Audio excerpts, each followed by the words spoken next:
बिस्मिल्लाहिर्रहमानिर्रहीम। अस्सलाम वालेकुम। आज मैं आपको मुख्तलिफ तरीकों से बनने वाला लच्छा पराठा सिखा रही हूँ। इसके चंद तरीके मैं आपको सिखाऊंगी। तो इसके लिए आपको चाहिए मैदा आधा किलो, ये तकरीबन 3 कप बनेगा।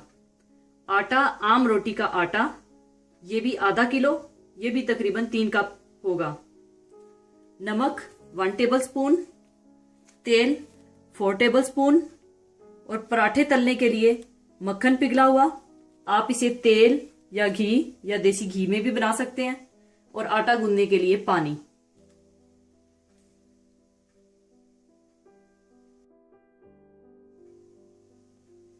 सबसे पहले आप मैदा, आटा, नमक और तेल मिला लें।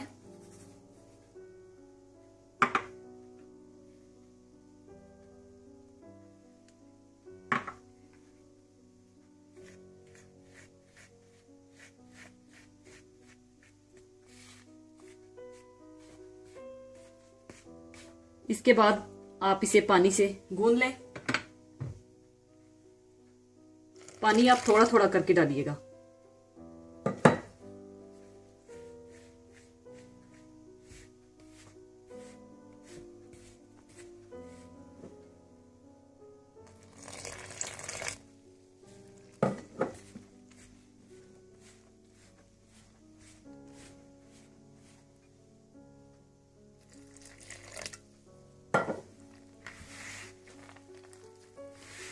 आटा आपने ना ज्यादा सख्त गूंदना है ना ज्यादा नरम, ये मीडियम गुना हुआ होना चाहिए।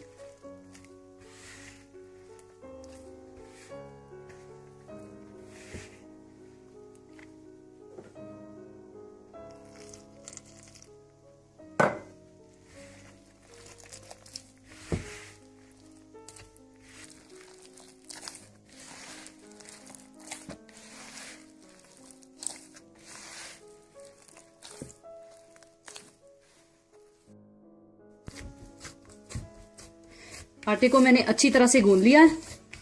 अच्छी तरह गूंदने के बाद आप इस पे थोड़ा सा तेल लगा दें।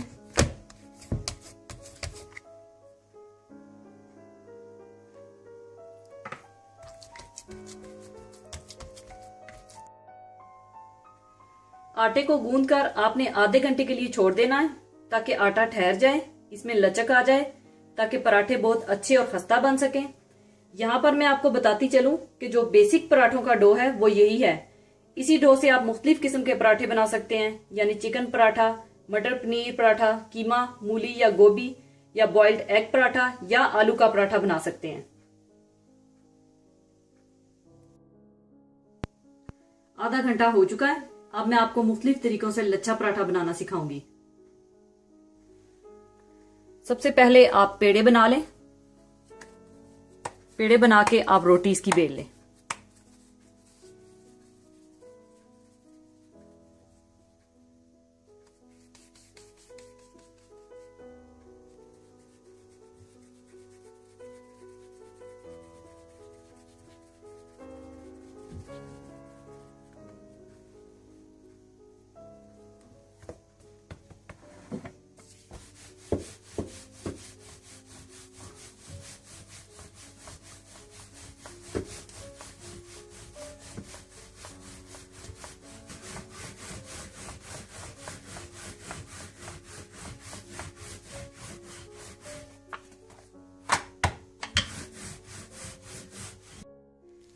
रोटी बेलने के बाद आप ऊपर मक्खन लगा दें।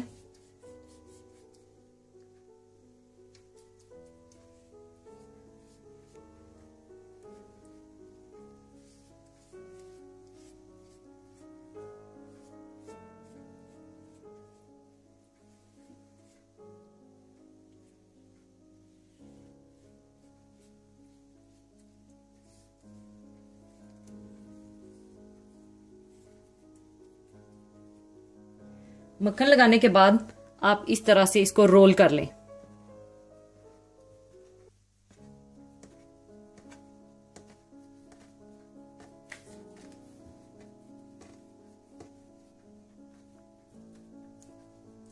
और इस तरह आप दबा लें। दरमियान से आप काट लें और इसको इस तरह से रोल करके बड़ा कर लें।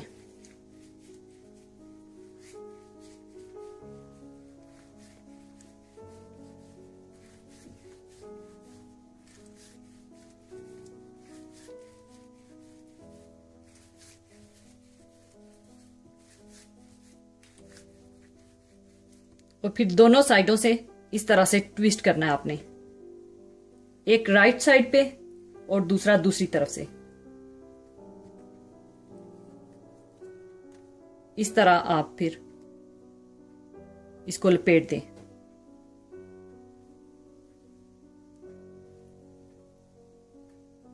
इस तरह दूसरा भी आप इसी तरह बना लें।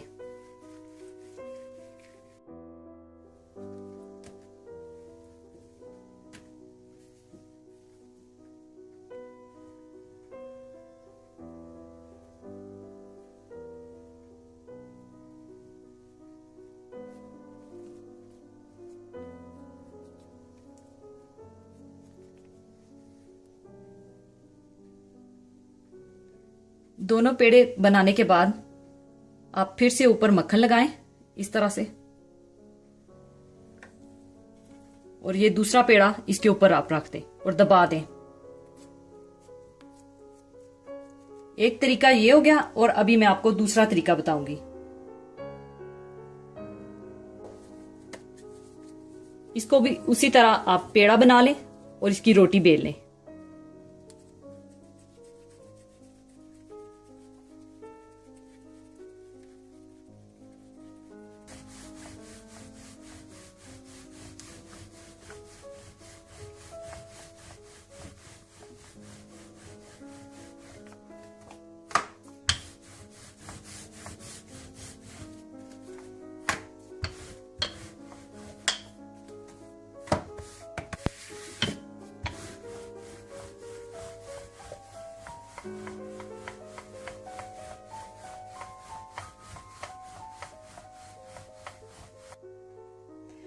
बेलने के बाद आप उसी तरह से फिर मक्खन लगा दें।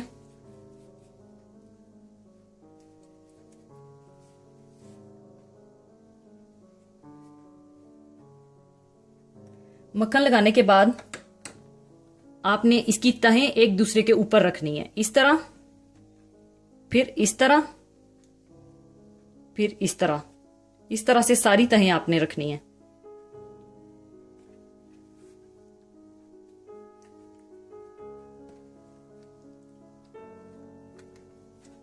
रखकर आपने अच्छी तरह से इसको खींचना है इस तरह से।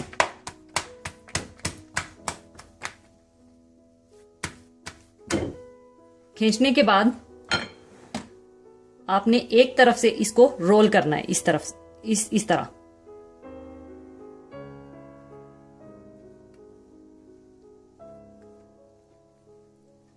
अच्छी तरह से टाइट करके आपने रोल कर लेना है।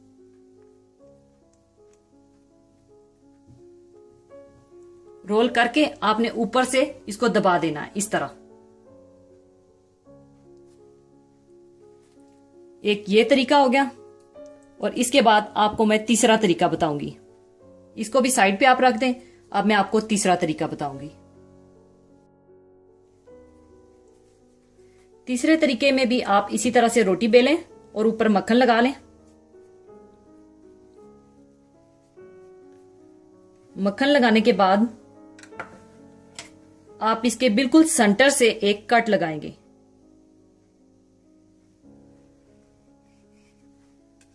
कट लगाने के बाद आपने इसको बिल्कुल टाइटली रोल करना है इस तरह से।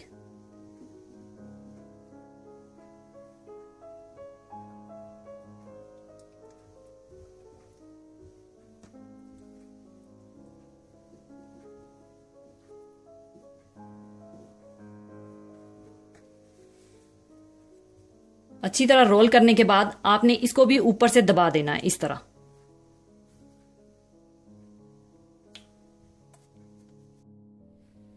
ये तीसरा तरीका हो गया। अगर आप चौकोर पराठा बनाना चाहते हैं तो आपको मैं अब चौकोर पराठा बनाकर दिखाऊंगी। चौकोर पराठे के लिए भी आप इसी तरह रोटी बेल लें और ऊपर आप मक्खन लगा लें।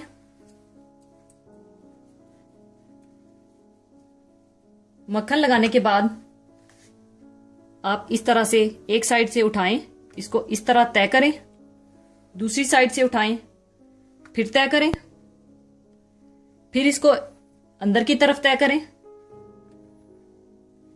फिर इस पे मक्खन लगाएं।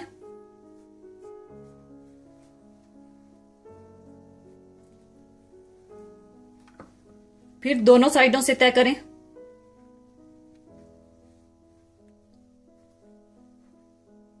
फिर मक्खन लगाएं।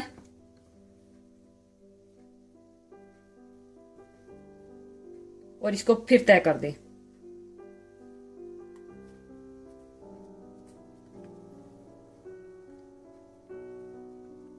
ये चौथा तरीका भी मैंने आपको बता दिया है।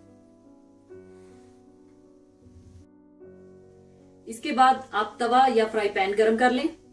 पराठे आप बिल्कुल हल्की आंच पर पकाइएगा ताकि आपके पराठे अच्छे, खूबसूरत, गोल्डन ब्राउन और कुरकुरे बने।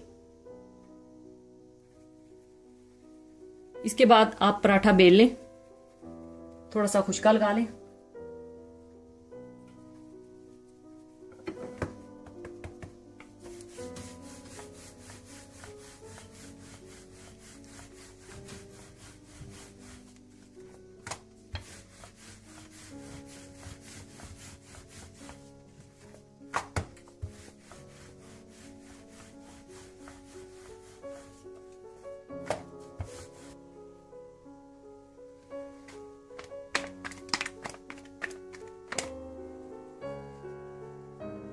इसके बाद आप इसको तवे पर डाल दें।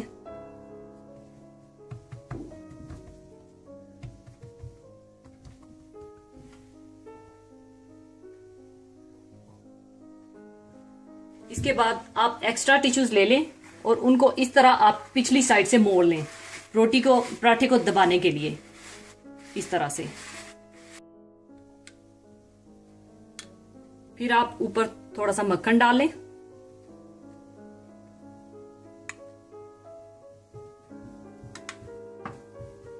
और इसको पलट दें।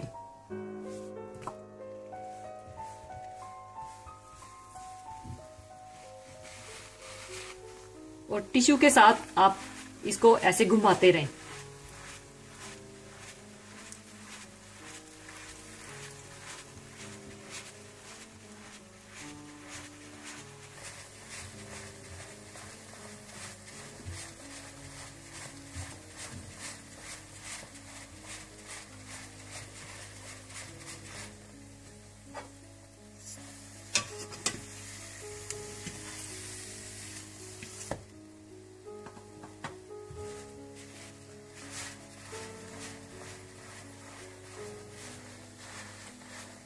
पराठों को आपने बिल्कुल हल्की आंच पर पकाना है, इस बात का आप खास ख्याल रखिएगा।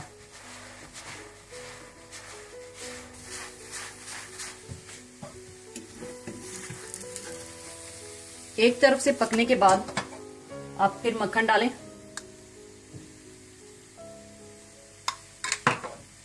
और इसको पलट कर दूसरी साइड भी पका लें।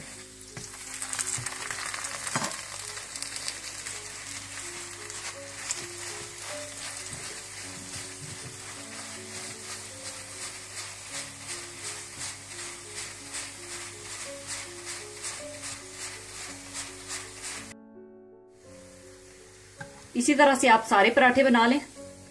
और ये देखें इसके लच्छे किस कदर खूबसूरत लच्छे आए हैं।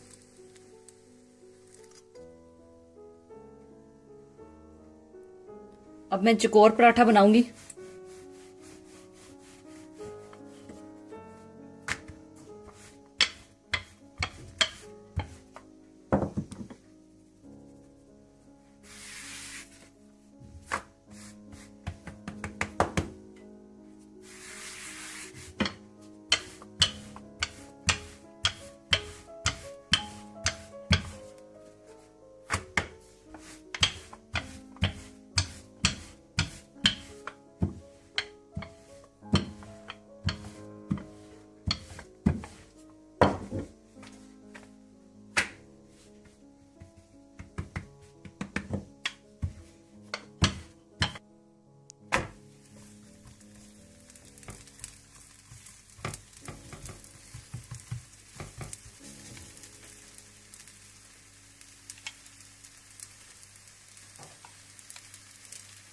इसी तरह से आप ऊपर मक्खन लगा लें।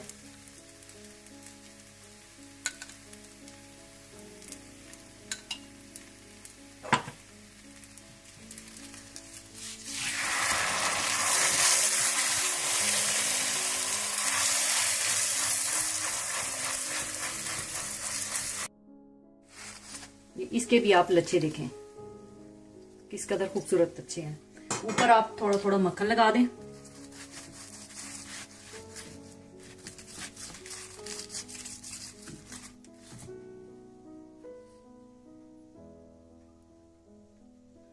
अब इनको मैं काट कर सर्विंग ट्रे में निकाल लूंगी।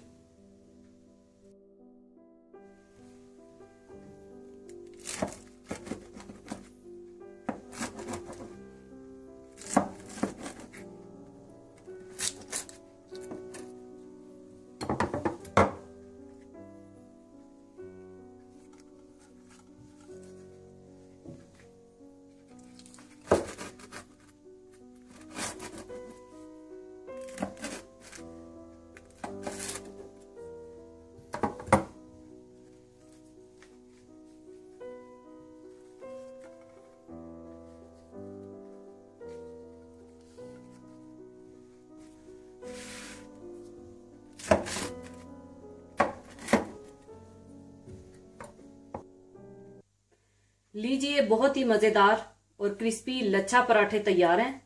इन्हें आप आमलेट, अचार या किसी भी सालन और लस्सी या चाय के साथ सर्व करें। और जाने से पहले आपके साथ एक और खूबसूरत हदीस शेयर करूंगी। हदीस इस तरह से है कि आप सल्लल्लाहु अलैहि वसल्लम फरमाते हैं कि जन्नत वाले जन्नत में खाएंगे और पिएंगे और थूकेंगे नहीं, और ना ही पेशाब करेंगे और ना ही पखाना करेंगे और ना ही नाक साफ करेंगे। सहाबा इकराम ने अर्ज किया, तो फिर खाना किधर जाएगा? आप सल्लल्लाहु अलैहि वसल्लम ने फरमाया, डकार और पसीना आएगा और पसीना अतर की तरह खुशबूदार होगा, और इनको तस्बीह यानी सुबहान अल्लाह और तहमीद यानी अल्हम्दुलिल्लाह का इल्हाम होगा, जिस तरह के इन्हें सांस का इल्हाम होता है। इसी के साथ ही मैं इजाजत चाहूंगी। अल्लाह हाफिज।